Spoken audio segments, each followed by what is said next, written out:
ಸ್ವತಃ ನಾಗೇಂದ್ರ ಅವರು ತಮ್ಮ ಸಚಿವ ಸ್ಥಾನಕ್ಕೆ ರಾಜೀನಾಮೆ ಕೊಟ್ಟರು 150-160 ಕೋಟಿ ರೂಪಾಯಿ ಹಗರಣ. ಇಲ್ಲಿಂದ ತೆಲಂಗಾಣಕ್ಕೆ ಹಣವನ್ನು ಕಳಿಸಿ ಯಾವ ರೀತಿ ಲೂಟಿ ಮಾಡಿದ್ದಾರೆ ರಾಜ್ಯದ ಜನರು ಮರ್ತಿಲ್ಲ.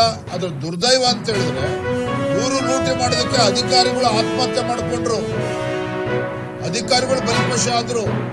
ನಾನಿವತ್ತು ರಾಜ್ಯದ ಮುಖ್ಯಮಂತ್ರಿಗಳನ್ನ ಕೇಳೋದಕ್ಕೆ ಇಚ್ಛಪಡ್ತೇನೆ. ಮಾನ್ಯ ಸಿದ್ದರಾಮಯ್ಯನವರೇ, BR ಪಾಟೀಲ್ ಅವರ, ರಾಜು ಕಾಗೆ ಅವರ, ಗೋಪಾಲ್ ಕೃಷ್ಣ ಅವರ ಹೇಳಿಕೆಗೆ ನಿಮ್ಮ ಉತ್ತರ ಏನು? ನಮಗೆ ಉತ್ತರ ಕೊಡಬೇಡಿ. ನಿಮ್ಮ ಆಡಳಿತ ಪಕ್ಷದ ಶಾಸಕರುಗಳು ಎತ್ತಿರ್ತಕ್ಕಂಥ ಪ್ರಶ್ನೆಗೆ ರಾಜ್ಯದ ಮುಖ್ಯಮಂತ್ರಿಗಳ ಉತ್ತರ ಏನು? ನೇರವಾಗಿ ನಾನು ಆರೋಪ ಮಾಡ್ತಾ ಇದ್ದೇನೆ.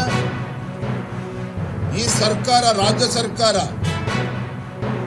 ಒಂದು ಕಮಿಷನ್ ಮಾಫಿಯಾಗೆ ಇವತ್ತು ಬೆಂಬಲವನ್ನು ನೀಡ್ತಾ ಇದ್ದಾರೆ.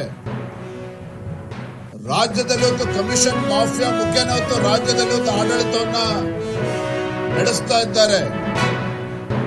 ಮುಖ್ಯಮಂತ್ರಿಗಳು ಎಲ್ಲವುದನ್ನು ನೋಡಿಕೊಂಡು ಕಣ್ಮುಚ್ಚಿಕೊಂಡು ಕುಳಿತುಕೊಂಡಿದ್ದಾರೆ. ಕಾರಣ, ಮುಖ್ಯಮಂತ್ರಿ ಸ್ಥಾನವನ್ನ ಉಳಿಸ್ಕೋಬೇಕು. ಸಿದ್ದರಾಮಯ್ಯನವರು ತಮ್ಮ ಮುಖ್ಯಮಂತ್ರಿ ಕುರ್ಚಿಯನ್ನ ಭದ್ರಗೊಳಿಸಿಕೊಳ್ಬೇಕು.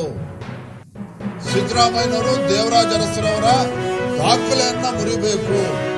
ಇವರು ದೇವರಾಜ ಅರಸರ ದಾಖಲೆಯನ್ನ ಮುರಿಯೋದಕ್ಕೋಸ್ಕರ ರಾಜ್ಯವನ್ನ ಲೂಟಿ ಮಾಡಿ ಯಾವುದೇ ಒಂದು ಅಭಿವೃದ್ಧಿ ಕೆಲಸ ಕಾರ್ಯಗಳು ಇಲ್ದೇನೆ, ಲಂಚ ಇಲ್ದೇನೆ ಇವತ್ತು ಯಾವುದೇ ಕೆಲಸ ಕಾರ್ಯಗಳು ಆಗ್ತಾ ಇಲ್ಲ ಅನ್ನೋದಾದ್ರೆ ಈ ರಾಜ್ಯದಲ್ಲಿ ಮುಖ್ಯಮಂತ್ರಿಗಳು ತಮ್ಮ ಸಂಪೂರ್ಣ ಹಿಡಿತವನ್ನ ಕಳೆದುಕೊಂಡಿದ್ದಾರೆ.